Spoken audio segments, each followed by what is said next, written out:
named as airways in India. India के अंदर जितने भी ट्रांसपोर्ट मोड्स हैं like your landways, roadways, railways and waterways, उनमें से एक है एयरवेज। और एयरवेज को fastest, comfortable and the most prestigious mode of transport माना जाता है। अब अगर बात की जाए डिफिकल्ट एरियाज जहाँ पर माउंटेन्स हैं, ओशनिक एरियाज हैं एंड फॉरेस्ट हैं, वहां पर हम एयरवेज की हेल्प से बहुत इजीली ट्रैवल कर सकते हैं। सो it is the most comfortable, fastest and prestigious mode of transport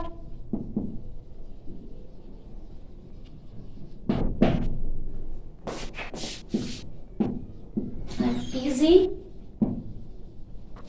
approach to difficult area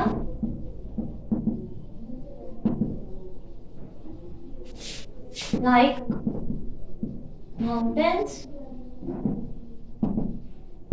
oceans and forests। तो क्या है, एयरवेज को सबसे comfortable, fastest and prestigious mode माना जाता है ट्रांसपोर्ट का। और हम इसकी हेल्प से जो डिफिकल्ट एरियाज हैं जहाँ पर माउंटेन्स हैं, ओशंस हैं, फॉरेस्ट हैं, जहाँ पर बाकी ट्रांसपोर्ट मोड नहीं जा सकते हैं, हम एयरवेज की हेल्प से यहाँ पर इजीली अप्रोच कर सकते हैं। अभी डिस्कस करते हैं इंडिया के अंदर एयरवेज की कुछ हिस्ट्री के बारे में। तो जो एयरवेज है या एयरलाइंस हैं, इंडिया के अंदर इन्हें नेशनलाइज किया गया था 1953 में, जिसमें पार्लियामेंट ने एक एक्ट पास किया था and it was air transport corporation act in the year 1953।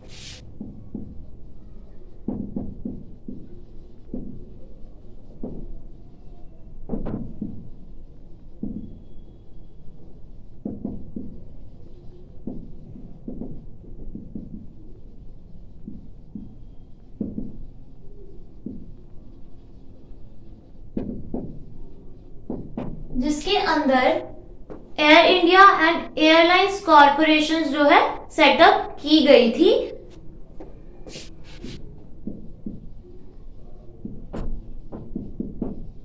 Under it Indian airline corporation and air India जो है एस्टैब्लिश हुई थी। अभी जो इंडियन एयरलाइन कॉर्पोरेशन है, ये एयर सर्विसेज प्रोवाइड करती थी with in the national boundaries, यानी डोमेस्टिक सर्विस प्रोवाइड कौन कराता था? Indian airline corporation. और डोमेस्टिक और इंटरनेशनल दोनों सर्विस प्रोवाइड कराने वाली जो कॉर्पोरेशन थी वो थी air India. So the air India provides national and international airway service.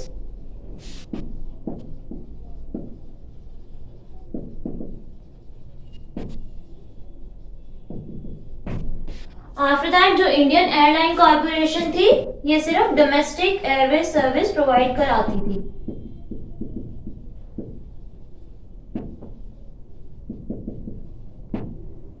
So this is just a brief description about the history of airways in India. अभी discuss हम करते हैं एयरवेज की कुछ एडवांटेजेस एंड डिसएडवांटेजेस के बारे में। तो एडवांटेजेस के अंदर फर्स्ट पॉइंट है हाई स्पीड। हमने स्टार्टिंग में ही बात की और हम सभी को पता है कि जो एयरलाइंस हैं इसके अंदर हम इंक्लूड करते हैं एरोप्लेन्स, जेट्स, हेलीकॉप्टर्स एक्सेट्रा। तो इनकी जो स्पीड होती है वो बहुत ज़्यादा होती है। बहुत थोड़े टाइम में हम एक प्लेस से दूसरे प्लेस पर पहुंच जाते हैं in the most comfortable manner. After that national and international approach, हम इनकी हेल्प से जो भी आपकी नेशनल एयरलाइंस हैं आप उनके हेल्प से नेशनल मतलब मूव कर सकते हैं from one place to another. और उसके बाद जो इंटरनेशनल एयरलाइंस हैं उनकी हेल्प से आप इंटरनेशनली ट्रैवल कर सकते हैं। तो आज कुछ भी अनअप्रोचेबल नहीं रहा है with the help of Airways. इसके बाद है easy transport of costly, light and perishable goods. इसके बाद कुछ ऐसी गुड्स होती हैं जो पेरिशेबल मैनर की होती हैं। जो पेरिशेबल मतलब जो बहुत जल्दी खराब हो जाती हैं या खत्म हो जाती हैं। तो ऐसी जो गुड्स हैं बहुत ज्यादा जो कॉस्टली हैं, प्रेशियस हैं और पैरिशेबल नेचर की है, उनके लिए सबसे कन्वीनियंट मोड ट्रांसपोर्ट का जो रहता है वो एयरवेज रहता है, क्योंकि यहाँ पर प्रॉपर सेफ्टी मेजर्स अडॉप्ट किए जाते हैं for their moving one place to another place. उसके बाद फ्री फ्रॉम फिजिकल बैरियर्स। अब जितने भी लैंड बेस्ड ट्रांसपोर्ट्स हैं उन्हें बहुत सारी फिजिकल बैरियर्स का सामना करना पड़ता है, जैसे कि रिवर्स जहाँ पर हैं, ओशंस जहाँ पर हैं, फॉरेस्ट आ गए। अब वहाँ पर ट्रांसपोर्ट की हेल्प से नहीं जा सकती है जितने भी लैंड बेस हैं। उसके लिए क्या है, जो एयरवेज की अगर हम बात करें तो एयरवेज इन सभी फिजिकल बैरियर से बिल्कुल फ्री है।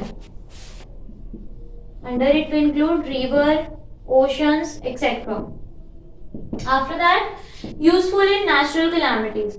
अब जिन एरियाज पर नेचुरल कैलामिटीज आ जाती है लाइक फ्लड आ गई, ड्रॉट, साइक्लोन एक्सेट्रा, वहां पर रेस्क्यू ऑपरेशंस के लिए हम हेलीकॉप्टर्स या एरोप्लेन्स इन सब का यूज किया जाता है, तो बहुत हेल्पफुल होते हैं in the natural calamities period.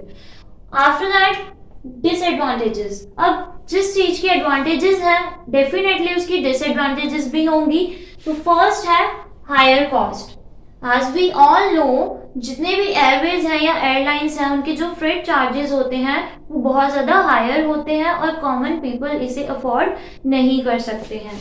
उसके बाद ज़्यादा रिस्क होता है। मोर रिस्क मतलब जो एक्सीडेंटल चांसेस होते हैं वो एयरवेज में बहुत ज़्यादा होते हैं। कई बार वेदर कंडीशंस बहुत ख़राब हो जाती हैं जिसकी वजह से एक्सीडेंट्स होने के चांसेस बहुत रहते हैं। एंड समटाइम्स हाईजेक प्रॉब्लम्स जो है वो भी बहुत क्रिटिकल सिचुएशन होती है एयरवेज में। After that the next point is huge investment.